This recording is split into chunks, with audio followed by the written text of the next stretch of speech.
영광의 하나님을 뵙는 복된 주일 예배의 자리에 나오신 성도 여러분을 주의 이름으로 환영합니다. 이제 12월 중반 크리스마스를 얼마 앞두고 있는데요. 12월 행사 및 모임 안내 말씀 드리도록 하겠습니다. 오늘 2부 예배 후에는 본당 그대로 여기에서 2022년, 2023년 예결산을 위한 재직회를 갖게 됩니다. 우리가 특별한 요청 사항이 없는 한 공청회를 죄송합니다. 공동회를 따로 별도로 갖지 않겠습니다. 왜냐하면 매해 해보니까 재직회와 공동회 별로 차이가 없어서 하지 않겠고, 혹시 재직이 아닌 분들이 또 참여하기 원하신 분들은 오늘 재직회 때 들어오셔서 방참할 수 있고, 또 혹시 우리는 공동회를 원합니다 하면은 또 공동회에 또 요청하는 대로 그렇게 하도록 하겠습니다. 우리가 수년 동안 해왔었는데 재직회 분들이 오히려 공동회 때도 수가 더 반복이 되니까 줄어들고, 또 공동회 별도로 재직 아닌 분들이 출석을 하지 않기 때문에 그렇게 우리가 정했습니다. 그래서 별도의 요청이 없으면은 오늘 재직회로 우리가 예결산을 이렇게 다루도록 하겠습니다. 그리고 재직회 마친 후에는 권사님들 모임을 갖도록 하겠습니다. 다음 주 18일에는 우리가 우크라이나 난민 구호를 위해서 성탄 평화 콘서트를 주일 예배 시간에 함께 갖도록 하겠습니다. 소리엘 지명은 목사님과 찬양 사역자들이 함께 올라와서 1부, 2부 예배 때 이렇게 순서를 진행해 주실 텐데요. 포스터를 붙였습니다마는 혹시 주위에 또 많이 알려서 함께 동참할 수 있도록 광고를 해 주시면 감사하겠습니다. 그리고 25일에는 올해는 바로 주일이 성탄일이 되겠습니다. 그래서 주일 예배 드리면서 우리가 성례식을 또 거행하도록 하겠습니다. 또 예배 후에는 성탄 만찬을 우리가 모두 함께 즐거운 마음으로 친교실에서 갖도록 하겠습니다. 이렇게 이제 절기 행사가 있으니까 또 우리 목장에서는 또 그동안 교회에 나오지 못했던 분들에게도 권면해 주셔서 적극적으로 참여할 수 있도록 그렇게 해주시면 감사하겠고요. 2023년 교회 달력이 목장별로 분배가 되어졌는데 아직 받지 못하신 분들이 있으면 끝난 후에 받아가시면 되겠습니다. 이제 사도신경으로 우리의 신앙을 하나님께 고백하심으로써 12월 11일 주일 예배 하나님께 드리겠습니다. 전능하사 천지를 만드신 하나님 아버지를 내가 믿사오며 그의 아들 우리 주 예수 그리스도를 믿사오니 이는 성령으로 잉태하사 동정녀 마리아에게 나시고 본디오 빌라에게 고난을 받으사 십자가에 못 박혀 죽으시고 장사한 지 사흘 만에 죽은 자 가운데서 다시 살아나시며 하늘에 오르사 전능하신 하나님 우편에 앉아 계시다가 저리로서 산 자와 죽은 자를 심판으로 오시리라. 성령을 믿사오며 거룩한 공예와 성도가 서로 교통하는 것과 죄를 사하여 주시는 것과 몸이 다시 사는 것과 영원히 사는 것을 믿사옵나이다. 아멘. 우리 다 함께 일어나셔서 찬송가 34장 우리 하나님을 찬송하겠습니다.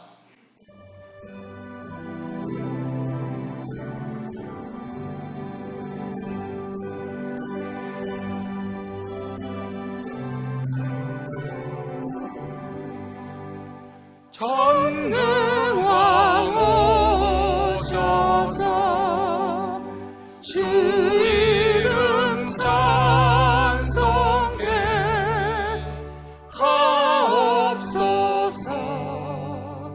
영광과 권능의 성부여 오셔서 우리를 다스려 주옵소서. 강생한 성자여 오셔서 기도를 들으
존귀한 주님을 영광 주되었고 영원히 모시게 하옵소서.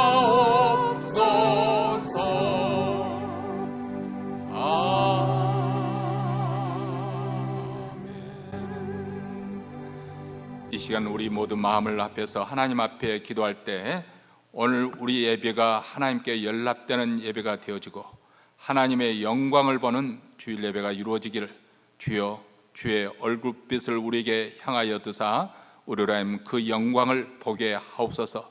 몬트리는 모든 교회들, 특히 우리 한인교회 주일 예배 가운데 우리 하나님의 영광과 거룩이 나타나 저들을 압도하여 주시고 거룩한 빛에 사로잡히는 하나님의 임재가 충만하게 나타나는 예배가 이루어지기를 원합니다. 이렇게 하나님의 영광을 구하는 기도를 먼저 드리십시다. 두 번째로는 우리가 성탄절을 맞이해서 우리의 심령이 가난해지기를 원합니다. 하나님, 2000년 전 아기 예수가 탄생하실 때 메시아인 그분을 받아들일 방이 없어서 마을 구유에서 태어나실 수밖에 없는 그 상황을 우리가 기억합니다. 오늘 내 심령에 마을 구유마저 내어드릴 수 없는, 그렇게 우리의 마음이 강팍해지지 않도록, 완악해지지 않도록 우리 마음을 부드럽게 하여 주시고 성령의 역사로 죄를 깨끗하게 불태워 주셔서 하나님, 우리의 영이 새로워지고 충만케 되어지고 하나님을 이전보다 더 사랑하는 귀한 마음이 되게 하시옵소서. 이런 부흥, 이런 귀한 각성의 역사가 우리 자신과 우리 교회에 임하기를 원합니다. 이렇게 하나님 앞에 우리의 마음을 겸비케 하며 하나님의 은혜를 간구하십시다. 세 번째로는 우리 자신과 우리 가정, 우리 자녀들, 우리의 직장과 사업들을 놓고 우리의 장래 소원한 바를 하나님께 기도하면서, 특별히 병상에 누워 계신 분들, 지금도 암투병하고 계신 분들, 그리고 또 바깥 출입이 어려운 권사님들, 또 가정에 여러 가지 어려운 문제를 안고 씨름하고 있는 분들, 우리 하나님 믿음의 선한 싸움 잘 싸우게 하시고 우리 하나님의 치유의 손길로, 회복의 손길로 역사하여 주셔서 다시금 하나님의 믿음의 역사로 회복해 되어지는 귀한 은혜가 바로 이 예배 가운데 이루어지기를 원합니다. 우리 하나님의 선하심을 우리가 믿고서 우리 하나님 앞에 우리 간절한 마음으로 우리 합심해서 통성으로 다 함께 기도하겠습니다. 자비로우시고 은혜로우신 하나님 아버지, 오늘도 이렇게 복된 주일 예배를 맞이하여 하나님의 백성들 그리스도의 보혈을 힘입어 은혜 보좌 앞에 나와 하나님의 이름을 높여드리며 찬송합니다. 거룩하시고 자비하신 우리 하나님의 영광과 거룩이 충만하게 나타나는 오늘 복된 주일 예배가 이루어지기를 원합니다. 그 영광에 압도되고 그 거룩의 아버지와 사로잡히는 주일 예배가 되게 하옵소서. 몬테리는 모든 교회들, 특별히 한인교회 우리 아버지 하나님의 주일 예배 드릴 때 하나님, 저들로 하여금 하나님의 임재가 생생하게 느껴지게 하시고 하나님의 함께 하심을 아버지가 깨달아지고 하나님을 만난 경험을 안고 돌아갈 수 있도록 우리 하나님 주의 영광을 보여주시옵기를 원합니다. 자비로우시고 은혜로우신 하나님 아버지, 우리가 성탄절을 맞이해서 우리의 마음이 아버지 부드러워지기를 원합니다. 하나님 앞에 마음이 활짝 열려지기를 원합니다. 하나님의 제단에 물을 붓는 것처럼 우리의 마음이 아버지 하나님께 한없이 흘러지기 없지 않게 하시고 부드러워지게 하여 주시고 아버지 하나님의 주의 성령의 감화를 받는 축복된 마음이 되게 하옵소서. 완악하고 광팍한 우리의 마음을 다시 한번 우리 성령께서 새롭게 하시고 충만케 하시고 은혜롭게 하여 주시옵기를 간절히 원하고 기도합니다. 그래 2000년 전 아버지 하나님의 우리의 마음이 말구윑간도도 내어드리기 어려운 그러한 척박한 마음이 되지 않도록 주여 우리를 불쌍히 여겨 주시옵소서. 아버지 우리를 찾아와 주시옵소서. 사랑하는 심령이 아버지 하나님의 각성케 하시고 부흥케 하시고 사랑하는 교회 아버지의 놀라운 은혜를 입혀 주시옵기를 원합니다. 오늘도 우리 가정마다 기도 제목이 있습니다. 자녀들을 축복하며 기도합니다. 우리의 직장과 사업도와 우리의 장래 소원하는 바를 하나님 앞에 아뢰입니다. 무엇보다도 병상에 누워 계시는 아버지 하나님의 성교우들을 주께서 불쌍히 여겨 주셔서 우리 하나님의 치유의 손길로 함께하여 주시고 문제가 있고 아버지 하나님 갈등이 있지만은 아버지 하나님 믿음의 역사가 나타나는 아버지 시간이 되어지길 원합니다. 은혜 충만해서 담대하게 아버지 인생의 문제를 해결할 수 있는 우리의 믿음이 굳건하게 세워지는 역사가 있기를 간절히 원하고 기도합니다. 우리 하나님의 선하심을 믿고 기도하는 성도들에게 우리 하나님의 아버지 하나님의 선하심을 맡게 하여 주시옵시고 자비로우심을 알게 하여 주시옵시고 그 은혜를 새롭게 각성하며 깨닫는 은혜의 자리가 되게 하여 주시옵기를 간절히 원하고 기도하오니 오 하나님 아버지 우리 기도를 들으시고 응답하여 주시옵기를 간절히 원하고 기도하옵나이다.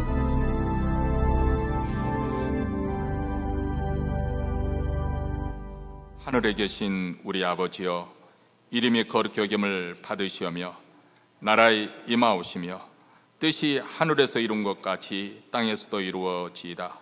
오늘날 우리에게 일용할 양식을 주옵시고 우리가 우리에게 죄진 자를 사하여 준 것 같이 우리 죄를 사하여 주옵시고 우리를 시험에 들게 하지 마옵시고 다만 악에서 구하옵소서. 대개 나라와 권세와 영광이 아버지께 영원히 싸움나이다. 아멘. 앉으시기 전에 서로 앞뒤 좌우로 눈인사를 좀 하십시다.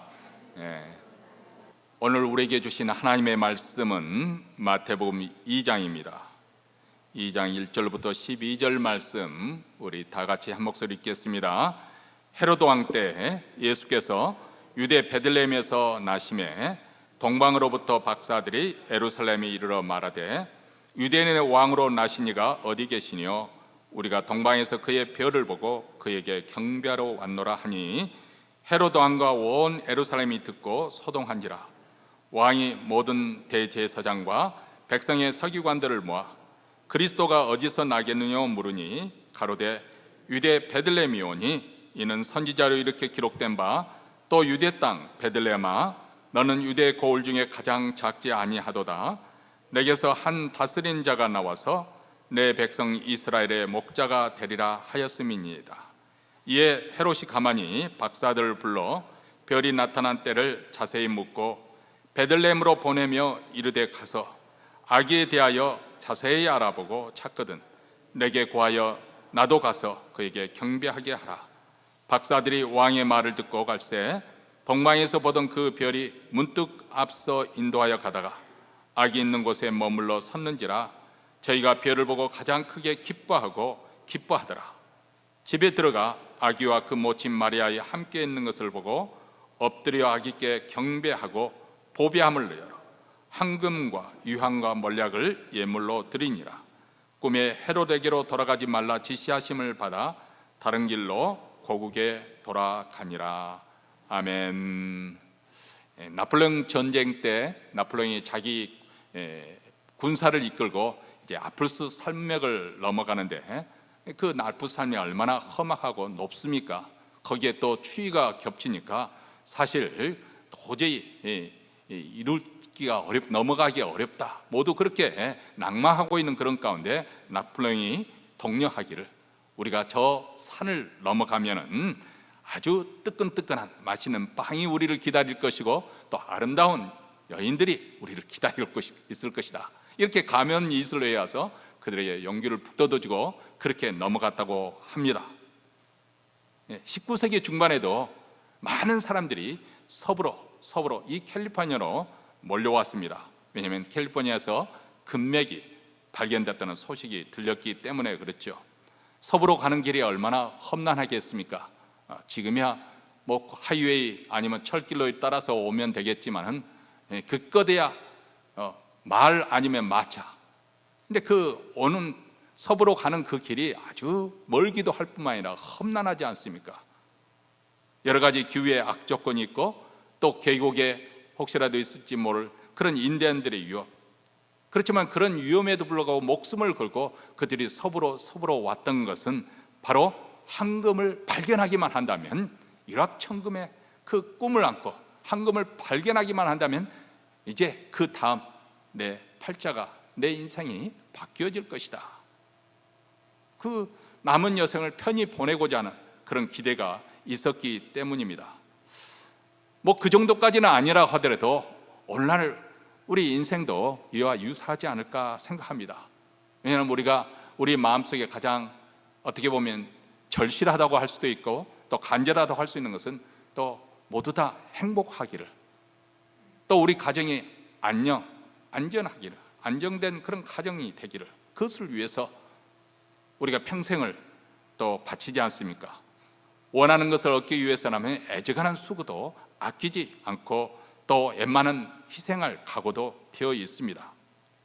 근데 우리 마음속 가장 깊은 곳에 원하는 그런 소원, 그렇게 바라던 평생 소원을 이루려는 그것이 때로는 오히려 그것이 독이 되어서 우리를 해치는 경우도 우리 주변에서도 자주 보게 됩니다.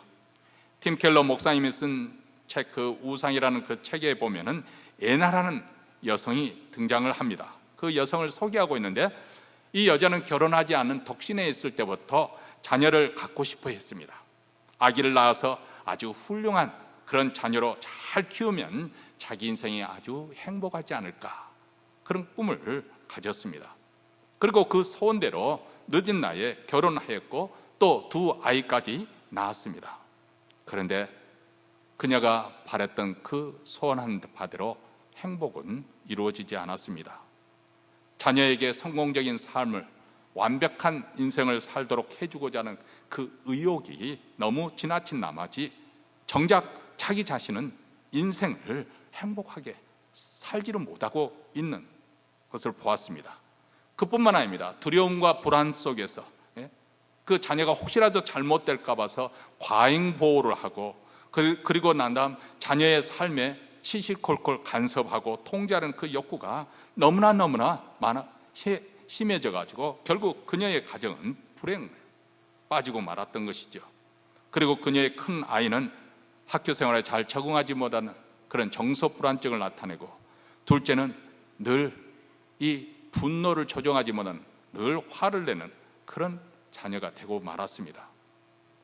자녀를 완벽하게 성공적인 인생을 살게 해주고자 했던 그 애나, 어떻게 보면 모든 부모들이 가질 수 있는 그런 그 욕심이 너무 지나친 나머지 오히려 자녀 농사를 망치고 만 것이죠.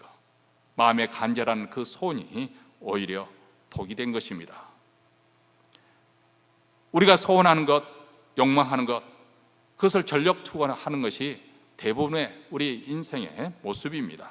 사실 여기에는 다 그 대가로 현실적인 유익이 주어지기 때문에 고생을 감수하겠지요. 그리고 그 현실적인, 그 현실의 유익과 실리를 따라가는 사람들, 그들의 그것으로 인해서 얻고자 하는 것은 사실 즐거움과 그 기쁨은 어디에 두고 있느냐? 아주 육신적인 것, 또 물질적인 것, 세상적인 것에 두고 있습니다. 그래서 그것을 추구한 나머지 예나의 경우처럼 그 과도한 욕망과 집착은 오히려 그들로 하여금 낭만케 하고 절망케 하고 또 환멸에 빠뜨리고 또 파멸에 이르게 하기도 합니다.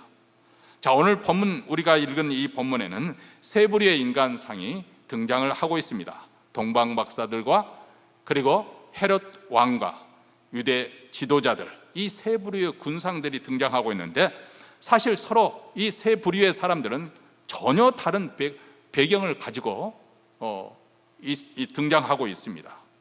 전혀 서로 다른, 전혀 얽힐 만한 그런 인연이 될 만한 그런 일이 없는데, 이렇게 서로 다른 배경을 가지고 있지만 그들에게 한 가지 공통점을 발견할 수가 있는데, 그들 모두 뭔가 열심히 추구하고 있는 사람들이었다는 것이죠. 그리고 그것은 모두 예수님에 대해서, 예수님의 탄생에 대해서 지대한 관심을 가지고 있었습니다. 동방박사들도 유대인의 왕으로 나신 이가 어디 계시뇨 하고 물었었고, 헤롯 왕도 그리스도가 어디서 나겠느냐 관심을 나타내고 있습니다. 그런데 이렇게 찾는 목적은 각각 달랐습니다. 동방박사들은 예수님을 찾아서 경배를 드리고자 했던 것에 반해 헤롯은 예수님을 찾아 죽이고자 부지런히 예수님이 태어난 곳을 찾아다닙니다. 한쪽은 진리를 찾아서 순수하게 그분께 예배를 드리고자 합니다. 그런데 또 다른 한쪽은 진리를 철저하게 은폐하거나 짓밟음으로써 자신의 가지고 있는 기득권을 유지하고자 합니다. 한쪽은 진리를 추구하는 그런 가치관을 가지고 있다고 한다면, 한쪽은 세상 권력을 추구하는 그런 가치관을 소유하고 있습니다. 한쪽은 갈수록 큰 기쁨이 점점 더 증가하는, 차오르고 있고, 또 다른 한쪽에는 갈수록 분노하고 절망에 이르고 있습니다. 한쪽에는 생명으로 인도되는 길이요, 또 다른 한쪽에는 파멸로 인도되고 있습니다.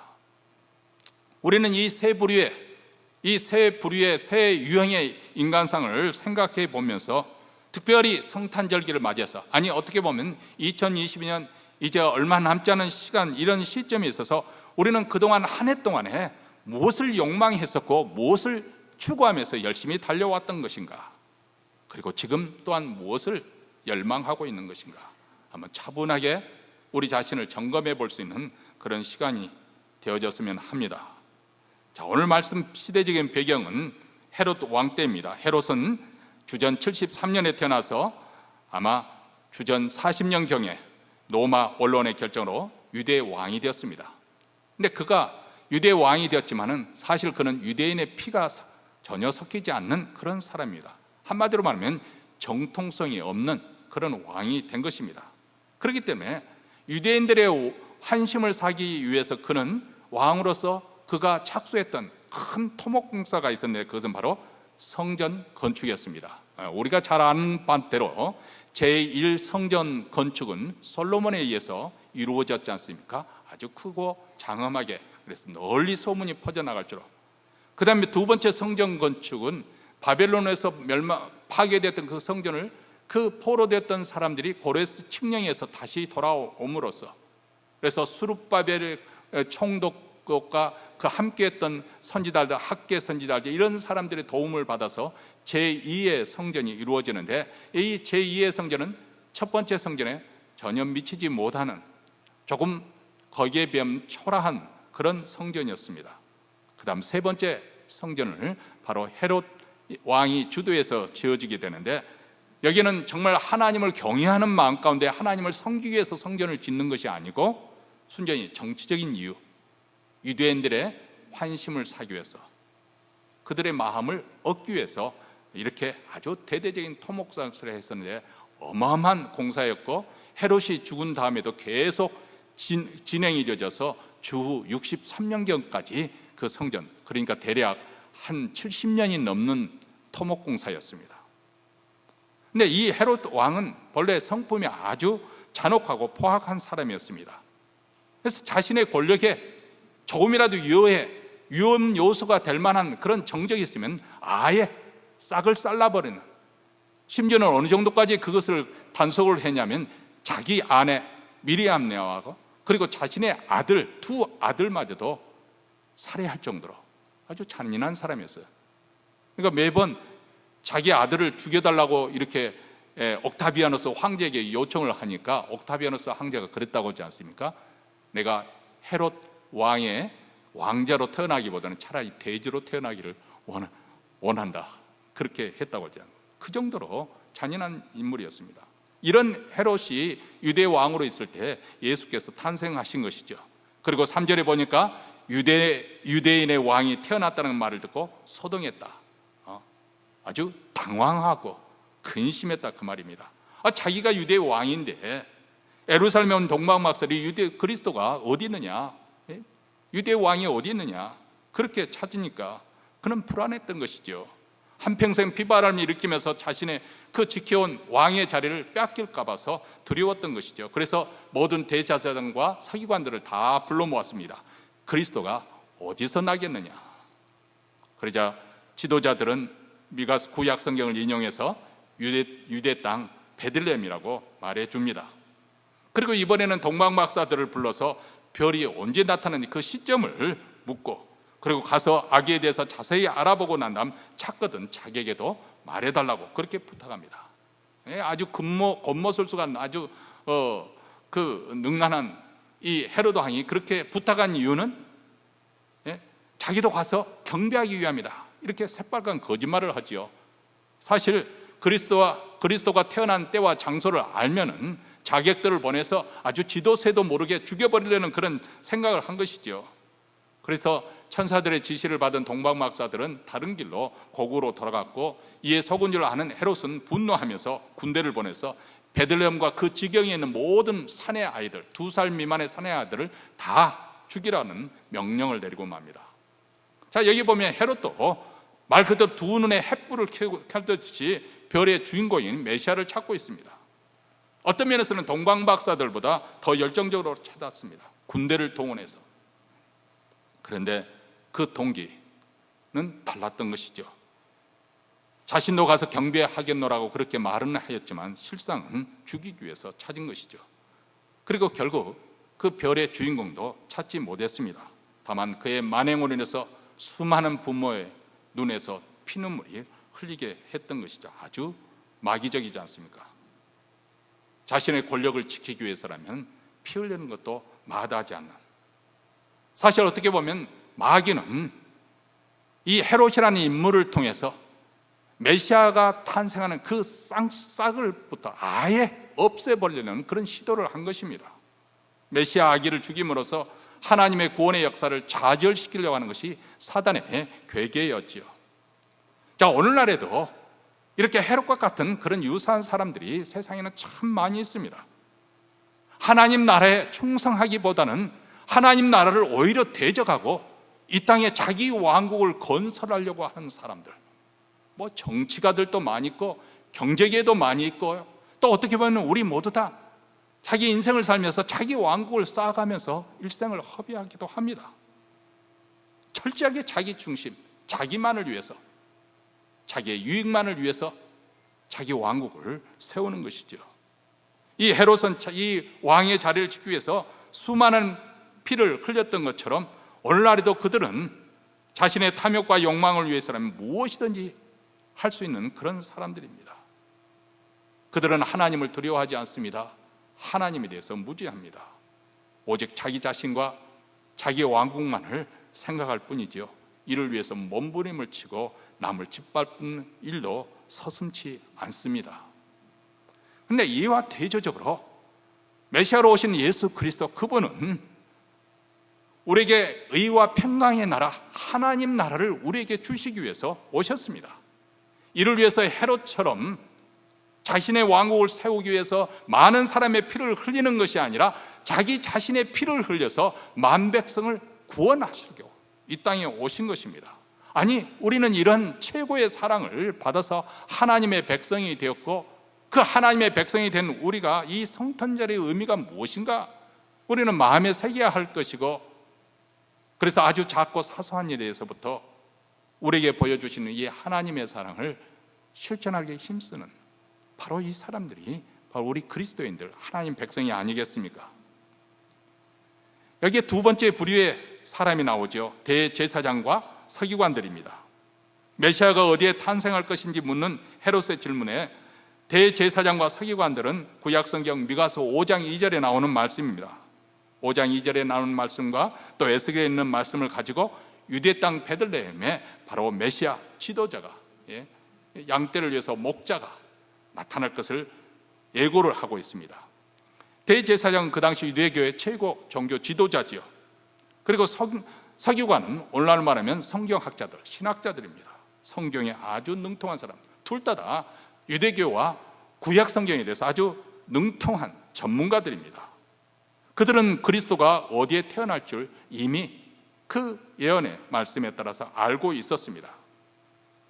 사실 그 당시 유대 민족은 로마족의 짓밟힘 이후로 그 어느 때보다도 메시아에 대한 그 열망이 아주 강렬했습니다.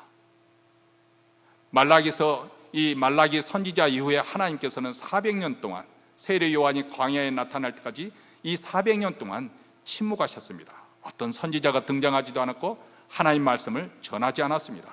그렇기 때문에 아주 사람들은 하나님 말씀에 대해서 목말라 하는 그런 상황이었습니다. 그뿐만 아닙니다. 그동안 권력자들이 압제와 착취해서 그들은 많은 고통을 당하고 있었습니다. 그러면 이렇게 어려운 그런 생활고에 시달리고 그런 가난 가운데 급비방 가난에 있는 그들이 정말 종교에서 위로를 받고 힘을 얻을 수 있을까 찾는 그 당시 유대교 지도자들은 피폐전 그 양떼들을 돌보기는커녕 온갖 부정한 방법으로 그들을 수탈하기 급급한 그런 상황이었습니다. 사람들은 기댈 곳이 없는 것이죠. 그래서 어서속히 메시아가 출현하기를 학수고대하고 있었습니다. 여기 대제사장과 서기관들은 이 메시아에 대한 지식을 이미 그들은 가지고 있었습니다. 그리고 민중들이 얼마나 메시아를 출현하기를 대망하고 있었느냐, 그것도, 그리고 그 메시아가 왜 오셔야만 하는 것인지 그 필요성에 대해서도 잘 알고 있습니다. 그리고 드디어 메시아가 탄생했다는 소식을 들었습니다. 그것도 멀지 않는 곳, 예루살렘 성에서 베들레헴까지는 바로 베들레헴은 상당히 높은 곳에 위치하고 있기 때문에 구릉진 베들레헴이 먼 발치로 보일 정도 시야에 잡히는 그 정도 거리, 10km도 차지 않은 한 6km 정도 되는, 그러니까 정말 단숨에 달려 내려갈 수 있는 그런 거리에 있는 곳인데, 그런데 여기 보면 가장 먼저 그 메시아 탄생을 축하하면서 영접해야 될 사람들이 이 종교 지도자들 아니겠어요? 그들은 하나님의 말씀에 순종하는 사람들 아니겠습니까? 그러니까 하나님께서 보내시겠다는 그리스도를 가장 먼저 달려가서 영접해야 되는데, 그들이 머물러 있는 그 위치에서 미동도 하지 않았습니다. 유대교에서 최고 지도자로, 유대 사회에서 우더론으로서 많은 존경과 그리고 대접을 받으면서, 그뿐만 아니라 헤로드 왕과 함께 어울려서 부와 권력을 나눠 가지면서, 그런데 그 머물러 있는 그 현재 자리가 너무 좋은 거예요. 그래서 메시아가 와도 그들은 그렇게 달갑지가 않은 거예요. 왜냐하면 혹시라도 메시아가 와서 지금 현재 이 체제를 뒤집어 엎는 그런 일이 일어나는 것을 그들은 원치 않는 거죠. 자기들이 지금 현재 누리고 있는 이 기득권을 누리면서 살고 있는 것이 너무 안락하고 좋은 것인데, 그것을 뒤집어 엎으면은 그것은 싫은 거죠. 그래서 메시아가 오신다고 말은, 그 오실 것을 대망한다고 말은 하지만은 사실 메시아 오는 것을 그렇게 달갑게 여기는 것이 아니었습니다. 여러분, 이것은 사람들의 그 복잡한 심리 가운데 참 아이러니한 그런 부분이 많지 않습니까? 역설적인 부분. 왜 사람들이 교회에 나오지 않느냐 할까? 왜 사람들이 예수를 믿지 않을까? 말은 하나님을 만나고 싶다고 말은 합니다. 하나님을 만나기만 한다면 하나님을 잘 믿을 것처럼 그렇게 말은 합니다만은, 왜 그렇다면 교회로 나와서 하나님이 정말 살아계신지 알아봐야 될 거 아니겠습니까? 근데 왜 나오기를 꺼려하는 것일까요? 한번 여러분 전도 한번 하려면 얼마나 어렵습니까? 꼭 가겠다고, 이번 주는 꼭 가겠다고 해서 가보면은 오늘 집에 손님이 왔다더니 오늘 컨디션이 안 좋아가지고 뭐 감기 증세가 있다더니 뭐 여러 가지 구실을 대서 빠져나가잖아요, 미꾸라지처럼. 왜 그들은 뭐 우리가 교회 나오면 그들을 잡아먹습니까? 우리 교회는 국밥까지 주는데, 그렇죠? 왜 나오지 않는 것일까? 왜냐하면 사실 그들 마음속에는 하나님을 만나고 싶은 마음도 있겠지만은 하나님을 만날까 봐서 오히려 두려운 것입니다. 정말 살아계신 하나님을 만나면 어떻게 될까? 그것으로 인해서 미칠 여파가 두려운 거예요.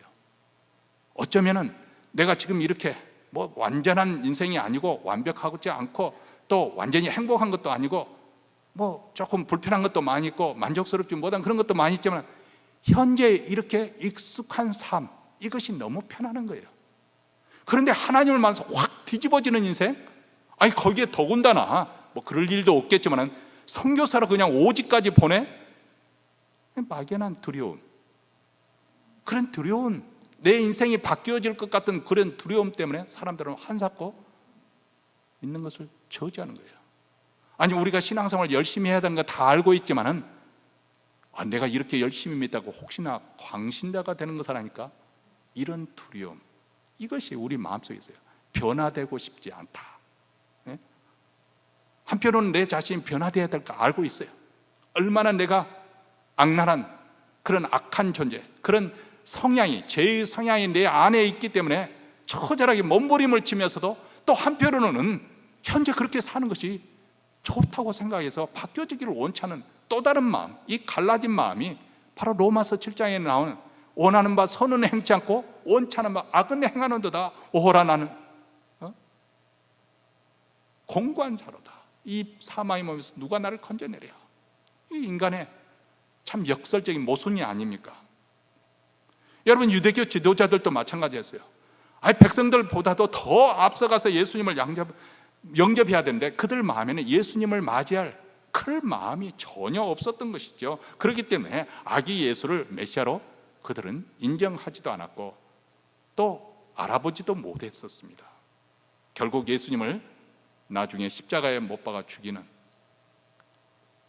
그런 죄악을 저지르게 되죠.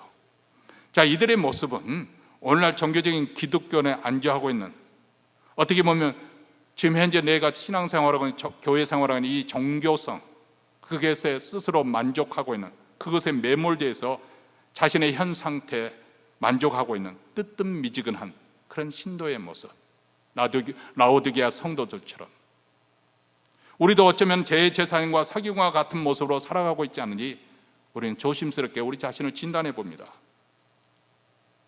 우리는 그들보다 어떤 의미에서는 예수님에 대한 지식이 더 해박하지요. 예수께서 우리 죄를 위해서 이 땅에 오셨다는 것을 우리는 압니다. 그분께서 십자가에 달려 돌아가심으로 죄의 형벌로 죽을 수밖에 없었던 우리의 죄값을 대신 치루어 주셨고, 그분이 사망의 어둠의 그 흑암의 권세에서 우리를 빛의 나라로 하나님의 아들 예수 그리스도의 왕국을 우리를 옮겨주셔서 영원한 생명을 얻게 하여 주셨습니다. 우리는 이 모든 사실을 다 알고 있습니다. 성탄절이 메시아 아기 예수가 탄생한, 동정역 말에 나오신 그 아기 예수가 우리의 구세주가 된다는 사실을 우리는 잘 알고 있습니다. 그런데 그 알고 있는 지식이 우리 머리에만 머무르고 있지 우리 가슴에까지는 내려오지 못하고 있는 것이 문제라 그 말입니다. 정말 부활하셔서 영원토록 살아계시는 예수 그리스도, 그분을 인격적으로 만나야 되는데 아직 그런 만남이 이루어지지 않고 있고, 머리에만 머무는 지식으로서 뿐만 아니라 정말 내 삶에서 주장하시는 임마누엘 하나님으로서 그 주님을 경험해야 되는데 그러지 못하고 있는 것이 현실입니다. 우리가 알고 있는 그 머릿속에 있는 성경 지식이 우리 가슴에 내려와서 성령의 그 가마로 성령에 불러서 점화가 이루어지고 손과 발을 통해서 그리스도의 사랑을 실천하면서 섬기는 삶을 살게 된다면 우리는 하나님께서 우리와 함께 하시는 이 임마누엘 은혜를 날마다 체험하며 살게 될 것입니다. 마지막 오늘 우리가 생각해야 될 부류의 사람들은 동방박사들입니다. 초대교회 전승에 의할 것 같으면 동방으로부터 온 박사들이라고 그렇게 기록이 되어 있습니다만은, 이 동방이라는 건 지금의 아마 이라크 아니면 이란, 그 페르시아지요, 바벨론지요. 이들의 이름을 가스팔, 메키올, 발타살이라는 현자들이었다고 그렇게 말합니다. 여기서 박사들이라고 하면은 정말 그 당시 가장 최고의 학문을 배웠던 사람들을 의미합니다. 물론 점성술도 배우고 뭐 이런 부분에 있어서는 좀 경계해야 될 부분이 있지만은, 예전에 다니엘과 그 친구들이 바벨론 포로로 끌려가서 그들에서 바벨론에서 그들이 바벨론식 훈련을 받지 않습니까? 근데 그것들이 소위 말하자면 박사들이죠. 그래서 나중에 느부갓네살 왕 앞에 서서 그 자문 역할을 하는, 하늘의 천체의 별을 보거나 점성술을 통해서 나라 운세를 살펴보고 그래 나라가 길한 전쟁에 나갈 것인지 안 나갈 것인지 그런 것을 이렇게 자문해 주는 그런 역할. 그러니까 그 당시로 봐서는 최고의 학문을 배운 사람들이죠. 근데 이들이 어떻게 알게 되는지 모릅니다. 아마 추측한데 바벨론 포로로 끌려갔던 그 유대인들, 아니면 다니엘의 소식, 그리고 고레스 왕위에서 그들이 일부가 돌아가서 성전을 지었다는 이 모든 것으로 말미암아서 그들 나름대로 그 메시아에 대한, 포로 생활을 하였던 그들이 메시아를 고대하고 있는 그 소망원에서 그들 알게 모르게 메시아에 대한 사상을 접하게 되지 않았을까.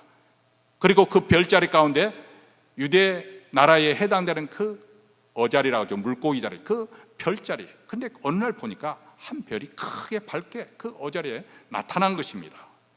그래서 그들은 생각하기에 바로 메시아의 탄생을 알리는, 인류에 미칠 큰 영향을 미칠 그 메시아 탄생을 나타난 것을 그들은 알았던 것이죠. 그리고 그 별을 발견하고 난 다음에 가만히 있을 수가 없어서 그 별의 주인공을 찾아서 머나먼 여행길을 떠나게 되었습니다.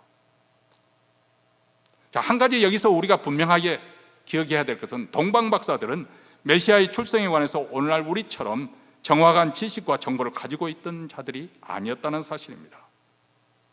그들은 사실 어떤 면에서는 모호하고 확실치 않은 가운데 길을 떠났습니다. 그 길은 아주 먼 길이었고 험난한 길이었습니다. 더군다나 그것은 그들에게 어떤 황금을 얻고자, 메시아를 맞으면서 무슨 황금을 벌고자 얻고자 하는 것도 아닙니다. 메시아를 맞는다 해서 현실적으로 어떤 유익이 주어지는 것도 아닙니다. 혹시라도 중환병에 걸렸기 때문에 병치료를 받기 위해서 먼 길을 간 것도 아니고, 학문적인 업적을 쌓아서 학계에 무슨 두각을 나타내고자 한 것도 아니고, 아니면 신비한 비법을 전수받아가지고 도사가 되고자 한 것도 아닙니다. 더더구나 황금을 얻기 위해서, 보화를 찾기 위해서 간 것도 아닙니다. 오히려 황금을 받기 위해서 그 먼 길을, 수고를, 희생을 감수하고 간 것입니다. 그 이유가 무엇일까요? 자, 2절 말씀에 나와 있습니다. 우리가 동방에서 그의 별을 보고 그에게 경배하러 왔노라. We have come to worship him. 그렇게 나와 있습니다. 우리가 지난 시간에도 50이라는 그 단어에 대해서 주목할 필요성을 제가 말씀을 드렸습니다. 50이라는 단어는 worth라는 영어 단어와 그리고 ship이라는 이 두 단어가 합성화된, worth라는 것은 가치 있는 것, ship이라는 것은 행위, 그것을 이 두 가지 단어가 결합된 단어입니다. 한마디로 하면서 정말 자기 자신이 가치 있다고 여기는 것에 열망과 충성을 다하는 행위, 그게 무엇이냐? 바로 예배입니다. 우리가 예배를 주일 예배, 썬데이 서비스라고도 합니다. 왜 서비스라고 할까? 어떤 분은 의아하게 생각할 수도 있어요. 주일 예배를 왜 서비스라고 하는 것인가? 근데 구약 성경에 예배라는 것이 바로 제사 지내는 거 아니겠어요? 짐승을 잡아가지고, 짐승을 잡는 일이 유쾌한 일이 아니잖아요. 피가 튀기는. 근데 한국 같으면 조선시대는 백정이 그룹이 했습니다만은 그런 백정이 했던 일을 제사장들이 한 거예요. 피가 튀기는. 왜요? 제사를 드리기 위해서. 그게 바로 하나님을 섬기는 일 중에 중요한 일이었어요. 하나님을 섬긴다. 바로 그것이 예배예요. 그런데 또 다른 예배의 단어에 워십이라는 단어를 씁니다. 경배라고 드리는 이 워십, 바로 하나님을 높여드리는 거예요. 그 행위가 바로 예배라는 거예요. 여러분, 사람이 젊었을 때는 부와 명예와 쾌락에 대한 열망으로 가득 차게 되죠. 아마 동방박사들도 세상에서 성공하고 싶은, 출세하고 싶은, 아니 학문에서 정말 진취올장에서 정말 두각을 나타내고 싶은 그런 욕망이 있었을 것입니다. 그리고 한때는 그들의 인생의 재미와 즐거움도 누려보았을 것입니다. 그런데 그것은 순간일, 영원한 가치가 되지 못한다는 사실 또한 깨달았을 거라고 생각합니다.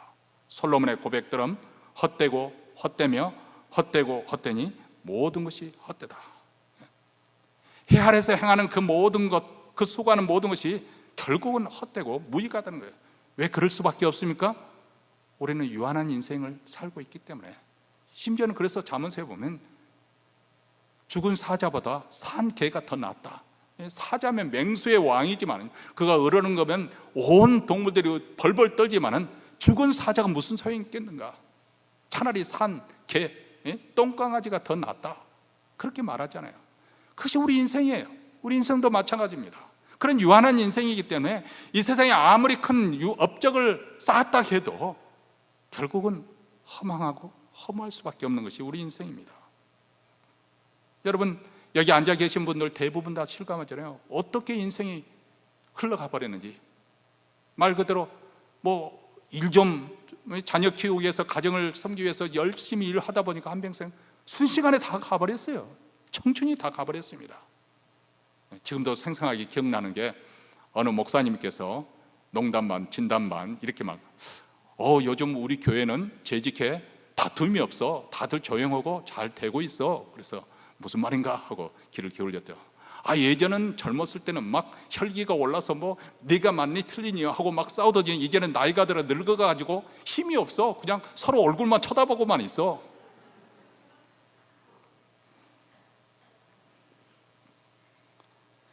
이 세상에 땅에 있는 것에 우리가 궁극적으로 소망을 두지 않아야 될 이유가 바로 여기 있습니다. 영원한 것이 되지 못하기 때문에. 그렇다고 이 세상을 무시하거나 그냥 아무렇게 살아도 괜찮다, 제가 그것을 말씀드리려는 거 아니에요. 소망을 거기에 두지 말라고 말씀하고 있습니다. 그리고 우리로 하여금 위의 것, 하늘의 것을 추구하라. 순간적이고 찰나적인 것이 아니라 영원한 것을 찾도록. 바로 동방박사들은 그렇게 열망하던 중에, 영혼을 사모하는 중에 바로 메시아의 별을 보게 되었고, 그 별의 주인공을 찾아 멀고 먼 길을 그렇게 주저없이 떠난 것입니다. 여러분, 골로새서 3장에 보면 우리로 하여금 위의 것을 찾아라, 위의 것을 생각하고 땅의 것을 생각하지 말라, 땅에 있는 지체를 죽이라고 그렇게 말을 하고 있습니다. 우리의 본능은 가만히 내버려 두면 저절로 이 세상 것, 땅의 것을 추구하게 되어 있습니다. 땅에 있는 것들, 그것이 잠시 우리를 즐겁게 더 해주고요, 또 우리를 재미난 인생을 가고 우리의 시름을 잊게도 해주는 그것들이 있습니다. 근데 그것이 우리가 추구하는 궁극적인 목표가 되지 못한다는 것입니다. 로마서 8장 24절에도 보이는 소망이 소망이 아니니 보는 것을 누가 바리랴. 그것은 영원한 것이 아니기 때문에 동방박사들은 땅에 있는 것을 추구하지는 않는 이유가 여기에 있습니다. 눈에 보이는 현란함을 쫓아서 그것을 따라가지 않았습니다. 그들은 위의 것, 하늘의 것을 추구했습니다. 영적인 것, 영원한 것을 사모하며 살았습니다. 그리고 어느 날 그들이 길을 떠난 다음에 호련히 그 별빛에 따라 걸을 가다가 어린 아기 예수 위에 별이 머물러 있는 것을 보고 아주 기뻐했다. 10절 말씀에 저희가 별을 보고 가장 크게 기뻐하고 기뻐하더라, 이렇게 말하고 있습니다.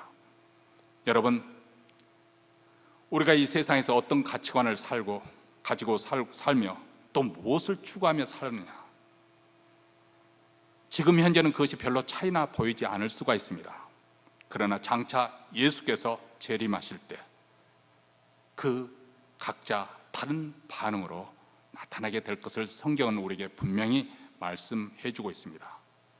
이 땅에 헤롯처럼 불의를 행하거나 종교 지도자들처럼 세상 욕심을 쫓아 살게 된다면 장차 우리 주님이 오게 될 때 온 세상 사람들 가운데 많은 사람들이 너무너무 두려운 나머지, 어린 양 예수의 진노가 너무 두려운 나머지 바위야 우리에게 덮쳐라, 산들아 우리에게 덮쳐라, 그렇게 단발마적인 비명을 지르게 될 것입니다.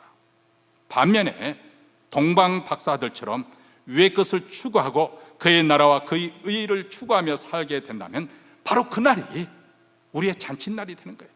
드디어 주 예수여 어서 오시옵소서 가장 크게 기뻐하고 기뻐하는 그 날을 맞이하게 될 줄로 믿습니다. 계시록 22장 16절에 나 예수는 교회들을 위하여 내 사자를 보내어 이것들을 너에게 증언하게 하였노라. 나는 다윗의 뿌리요 자손이니 곧 광명한 새벽별이라 하시더라.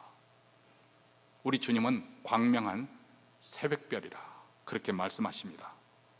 죄의 깊은 잠에 빠졌던 우리 인생들을 깨워서 경성시키는 광명한 새벽별이 되십니다. 절망 가운데 있는 자들에게 희망의 빛을 주시는 별입니다. 무기력한 가운데 삶의 의욕을 불러일으키는 광명한 별입니다.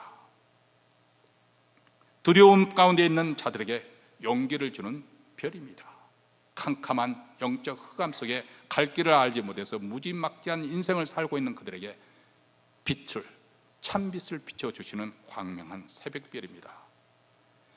인류 역사 속에 수많은 사람들이 비천한 노예로부터 왕에 이르기까지 수많은 사람들이 이 광명한 새벽별 되시는 예수 그리스도를 주님으로 만났고 그들은 새로운 인생을 살게 되었습니다. 그들은 인생의 분명한 목적과 방향을 찾게 되었습니다. 그분은 우리 인생의 길이요 진리요 생명이 되십니다. 그렇기 때문에 우리도 동방박사들처럼 영원하고 진실하고 참된 별을 향해서 우리 자신이 가지고 있는 순수한 열정과 진심을 가지고 그분을 추구하며 그분을 섬겨야 하는 것입니다. 우리 주님은 우리에게 말씀하십니다. 구하라 그러면 너에게 주실 것이요 찾으라 그러면 찾을 것이요 문을 두드려 너에게 열릴 것이다. 우리 주님은 우리가 열심히 찾는 자에게 자기 자신이 발견되기를 원하십니다. 예레미야 선지자도 우리에게 말씀하잖아요. 너희가 전심으로 나를 찾고 찾으면 나를 만나리라. 우리 주님은 자기 자신이 발견되기를 원하시는데 어떤 사람에게 발견되느냐? 그분을 전심으로 찾고 구하는 자에게 중단 없이 지속적으로 그분을 추구하고 찾는 자들에게 그리스도인 그분은 자신의 영광을, 자신의 사랑을, 자신의 참모습을 드러내십니다. 그런 사람들이 그리스도를 만나게 될 것입니다. 물론 항상 하나님은 이 일을 위해서 먼저 선행하십니다. 먼저 일을 시작하십니다. 그분이 먼저 우리를 찾아오시지 않습니까? 그리고 우리 안에서 먼저 역사하시는 분이 성령 하나님이시지 않습니까? 그래서 우리 안에 우리 주님을 향한 그런 열정, 소원하는 마음을 갖게 하시는 것이죠. 빌립보서 1장 6절에 보면 너희 속에 착한 일을 시작하시니까, 누가 시작하셨다고요? 바로 우리 하나님이 시작하시니까 예수 그리스도의 날까지 이루실 줄 우리가 확신하노라. 우리가 이렇게 오늘 또 말씀을 들으면서 하나님에 대한, 우리 주님에 대한 열망과 갈망을 갖게 되는 것은 하나님께서 먼저 우리를 찾아오셔서 우리를 만나 주셨기 때문에, 그분이 우리 마음속에 하나님을 갈망하는 마음을 주셨기 때문에 그분을 간절히 찾고자 하는 열망을 불러 일으켜 세워주셨습니다. 그렇기 때문에 우리는 여기에 중단해서는 아니 되는 거예요. 코비드가 만났다 해서 예배 드리는 것을 중단해서도 안 되는 것이고, 가정에 어떤 우환이 있다고 해서 그것으로 인해서 우리가 시험이 돼서 실족돼서 하나님부터 멀어져서는 안 되는 거예요. 오히려 중단 없이 그분을 계속해서 찾고 구해야 할 것입니다. 우리 안에 불을 지펴주신 갈망과 소원을 쫓아서 우리는 움직여야 됩니다. 행동해야 됩니다. 하나님께서 우리 안에 착한 일을 시작하셨기 때문에 우리도 계속 작업에 가시기 때문에, 그분이 작업하시기 때문에 찾고 구하고 문을 두드려야 하는 것이지요. 그리고 이렇게 되면 우리 마음에 기쁨이 충만해집니다. 해가 갈수록 우리 영이 더 맑아지게 될 것이고, 순수하고 깨끗한 기쁨이 샘솟듯이 솟구쳐 오르게 될 것입니다. 마치 동방 박사들이 아기 예수를 보고 아주 크게 기뻐했던 것처럼, 이런 기쁨으로 살다가 우리 주님이 다시 오시는 그날, 그 기쁨의 최고의 절정, 최절정에 이르게 되는 것이죠. 은혜 위에 은혜, 충만 위에 충만이죠. 성탄절을 맞이해서 우리 모두에게 하나님을 사랑하는, 하나님을 추구하는 열정이 다시 불타오기를 축원합니다. 전심으로 우리 그리스도를 찾고 구하는 그런 기도가 터져나오기를 다시 한번 축원합니다. 기도하겠습니다.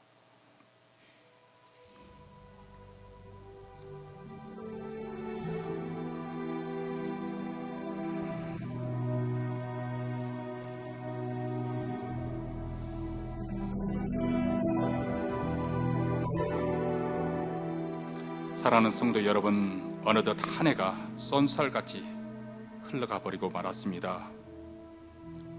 이 한 해가 건너가기 전에 성탄절기를 맞이해서 우리 자신의 마음을, 우리의 숨은 동기를 다시 한번 확인해 보기를 원합니다. 나는 무엇을 위해서 이토록 열심히 동분서주의 해왔던가? 내가 추구한 그 궁극의 목표는 우리 하나님이었던가? 아니면 이 세상 왕국이었던가? 이 세상에 누리는 권력, 아니면 편리함, 안락함, 아니면은 하나님의 나라, 그 나라 때문에 내 피가 들끓고 그 왕국의 왕이 되시는 만왕의 왕 예수 그리스도를 소원하기 때문에 내가 그분만을 바라보고 일직선으로 달려왔던데, 우리 모두 다 그런 마음을 갖기를 원합니다. 하나님 아버지, 오늘 이 시간 우리의 마음을 돌이키게 하여 주시고 전심으로 하나님을 찾는 귀한 마음을 허락하여 주시기를 원합니다. 우리는 심히 연약합니다. 또 예배 후에 우리는 또 세상에서 어쩌면 또 실족할지도 모르는 그렇게 허약한 사람 존재들입니다. 그럴지라도 오늘 이 시간에는 전심으로 하나님께 우리 마음을 드리고 싶습니다.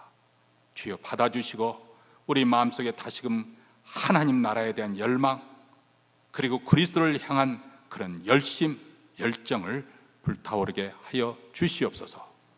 예배의 순서대로 준비한 예물을 하나님께 바치오니 주여 이 복음이 땅끝까지, 특별히 추위와 속에서 헐벗고 굶주리는 많은 사람들, 우리 북한 동포에까지 복음의 역사가 일어나 위로받게 하여 주시고, 또한 오늘 예배드리는 사랑하는 성도들 가정가정마다 그리스도의 그 은혜가 더 충만하게 충족하게 임하게 하여 주시옵소서.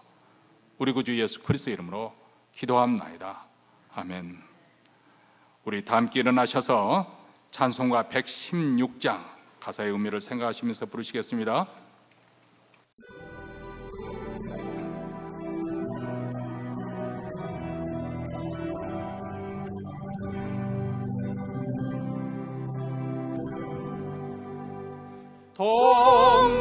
동방박사 세 사람 귀한 예물 가지고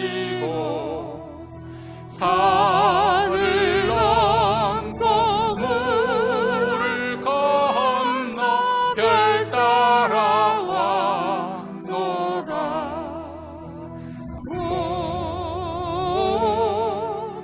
단일 밤에 밝은 별 명랑하고 귀한 별 아기 예수 계신 곳 우리 인도하여라. 베들레헴 임금께 나는 황금 드리네. 영원토록 모든 백성 다스려 주소서.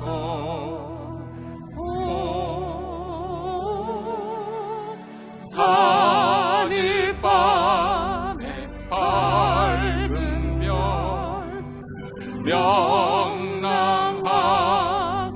귀한 별 아기 예수 계신 곳 우리 인도하여라.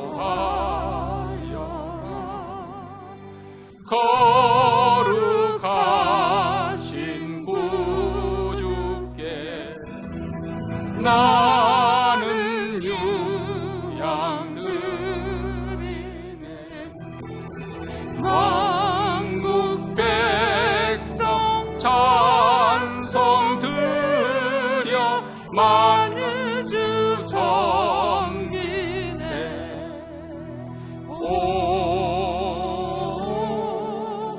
단일 밤에 밝은 별 명랑하고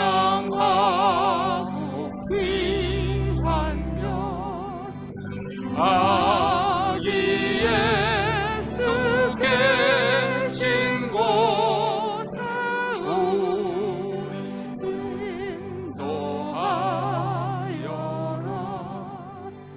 주의 죽을 몸 위에 나는 모략 드리네. 세상 모든 죄인 위에 십자가 지셨네.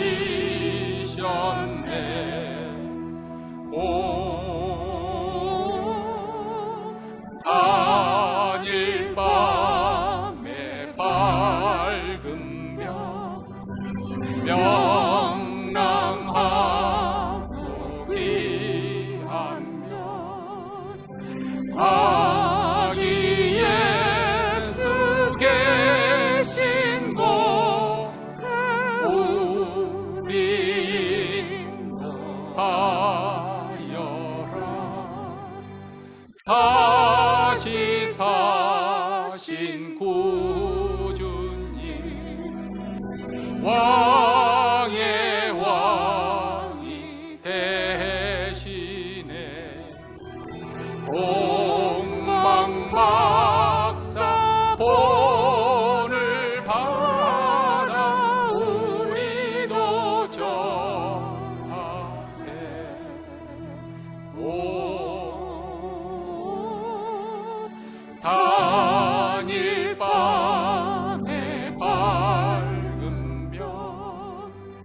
명랑하고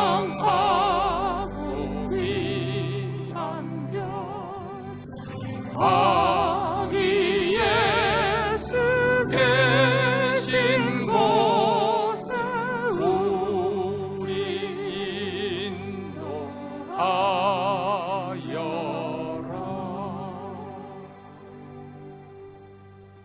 이제는 우리 구주 예수 그리스도의 은혜와 하나님 아버지의 무한하신 사랑과 성령의 교통하심이 아기 탄생을 예수를 축하하며 전심으로 그리스도를 사랑하고 그분만을 열망하며 추구하기로 다짐하며 이 자리를 떠나는 사랑하는 주의 백성들, 그 가정과 기업과 교회 위에 영원토록 함께 있을지어다. 아멘.